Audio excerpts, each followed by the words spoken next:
한번 먹어볼까? 근데 지우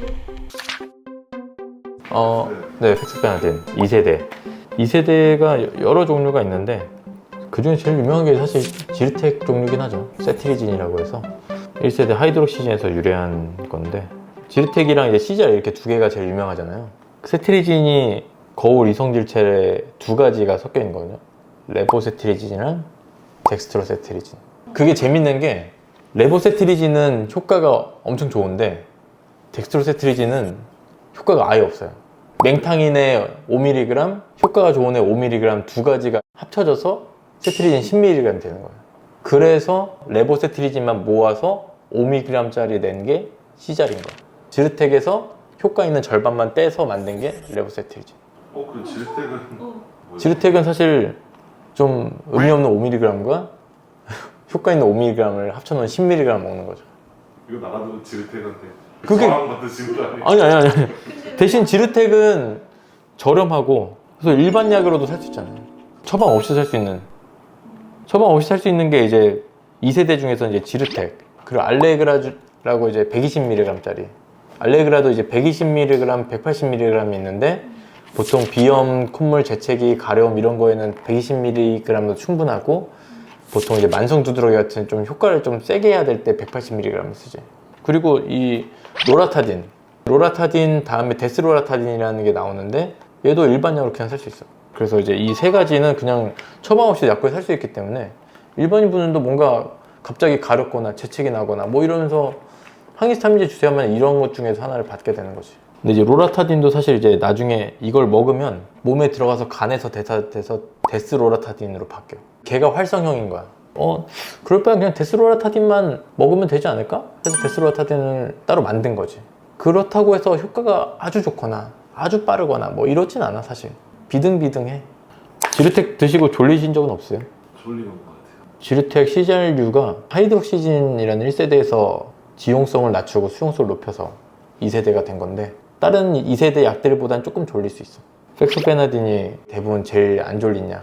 1세대는 어느 정도 졸린 거예요? 제가 전공의 때 1세대를 아침에 먹었다가 뭐 거의 정신 못 차리고, 거의 뭐 정신 못 차죠. 예. 자진 않았지만 거의 막 비몽사몽. 그래서 수면제로 많이 쓰이죠. 진정작용 때문에 멀미약이나 감기약 나이트용 이런 걸로 많이 쓰죠. 제일 유명한 게 이제 클로로페니라민. 페니라민은 뭐 감기약, 콧물약 이런 걸로 너무 많이 쓰이고, 테라플로 이런 것들 다. 그럼 워낙 저렴하고 안전하고 하니까 다 그냥 쓰는 거예요. 그런 건 다 일반 약품에 다 들어가 있잖아요. 지호 먹였던 유시락스, 그게 이제 하이드록시진. 좀 아토피 같은 증상들이 많이 있어서 거의 2살 때까지는 항히스타민제 계속 먹이고, 지금도 가려워하면 항히스타민제 먹이고 있고, 스테로이드 연고 조금 올라오면 발라주고. 유래를 얘기를 안 할 수가 없으니까. 히스타민이 어떻게 발견됐는지부터가 되게 중요한데, 인체의 필수 아미노산들을 연구하는 과정에서 필수 아미노산 중에 히스티딘이라는 아미노산이 있는데, 걔를 이제 어떻게 변형을 막 해볼까 하다가 히스타민이라는 물질이 만들어졌고, 걔가 무슨 역할을 할까 하고 동물 실험들을 해보다가 기관지가 수축하고 가려움이 유발되고 위산 분비가 증가하고 이런 생리적인 걸 발견하면서 얘가 알러지나 뭐 이런 증상과 비슷하게 작용을 하네. 보통 이제 동물들 조직 액화시켜 가지고 주사를 했더니 히스타민과 또 유사한 증상이 나오니까, 생체 조직에서 히스타민을 만들어내는구나. 히스타민이 알러지 증상을 유발하니까 히스타민을 억제하거나 방해하는 방향으로 가면은 알러지 증상을 조절할 수 있지 않을까 해서 항히스타민제를 개발하기 시작한 거지. 처음으로 이제 디펜하이드라민이라는 게 이제 효과도 좋으면서 독성도 없는 걸로 해서 상용화가 처음 시작된 거지. 그래서 대부분 다 그 디펜하이드라민에서 파생된 애들이 지금 히스타민으로 다양한 종류로 개발이 된 거고, 디펜하이드라민, 클로로페니라민, 하이드록시진. 1세대의 단점은 지용성이 높기 때문에 너무너무 졸리고 항콜린성. 다른 리셉터에도 친화적으로 작용을 하다 보니까 인지기능 저하라든지 배뇨장애라든지 입이 마른다든지 이런 부작용들이 나오니까 그 단점을 장점으로 승화시키는 것들이 많이 있지. 멀미약으로 쓰는 것도 그렇고 항불안제로 쓰는 것도 그렇고, 어떻게 보면 단점으로 작용할 수 있는 거를 장점으로 이제 바꾼 거지. 그리고 이제 1세대의 단점을 극복하기 위해서 만든 게 이제 2세대 항히스타민제들이고, 그리고 2세대뿐만 아니라 또 이제 우연히 발견되게 된 게 또 케토티펜. 항히스타민제 역할도 하면서 마스트셀이라고 하는 비만세포, 히스타민 과립을 갖고 있어서 히스타민을 알러지 반응 때 분비하는 애인데 걔 막을 안정화시켜서 히스타민과 히스타민 이후에 이어지는 다른 염증 매개 물질들을 차단해 주는 역할.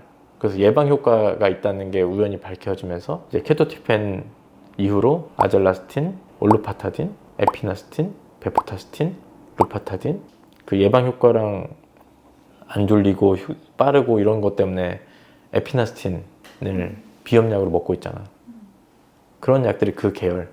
항히스타민제도 처음부터 약을 길게 줄 수가 없는 게 특히 이제 약을 먹었을 때 어떤 사람은 졸리고 어떤 사람은 안 졸릴 수가 있기 때문에 졸린지 여부를 보기 위해서 한 일주일 정도 먹어보고 졸리지도 않고 효과도 괜찮으면은 그때부터 길게 드릴 수 있는 거고 한 알 먹어서 조절이 되는 사람도 있고 다른 종류 두 알을 써야 되는 사람도 있고 잘 맞는 걸 좀 찾아야 되는 과정이 필요한 거지.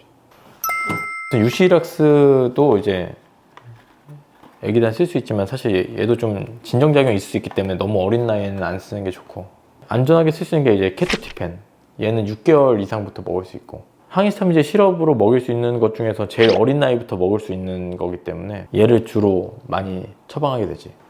한번 먹어볼까? 근데 약 냄새가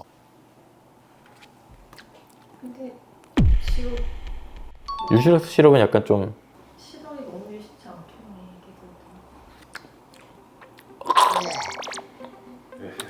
애기들이 안 먹어도 부모님들이 이해해 줘야 돼. 아무튼 항히스타민제 너무너무 좋은 약이고 항히스타민제 있어서 너무너무 좋다.